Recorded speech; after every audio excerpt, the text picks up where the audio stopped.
Good afternoon, my name is Fabian Tibaduiza, Activity 1 of Technical English 2 Collaborative Forum to the Manuel Bertrand University. Then you can see the next example of purchase order that has been made taking as reference the company where I work.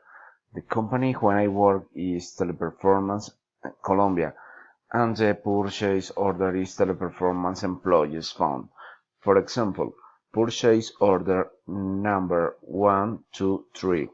In this, we can find quantity 200, description pens, value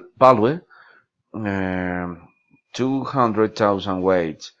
The next 150 maker pens, value 150,000 weights. Quantity 100 description pencils for a value of 50,000 weights. Total quantity is 450, and the total orders is for a price of the 400,000 weights. My name is Fabian Tibaduiza, and thanks.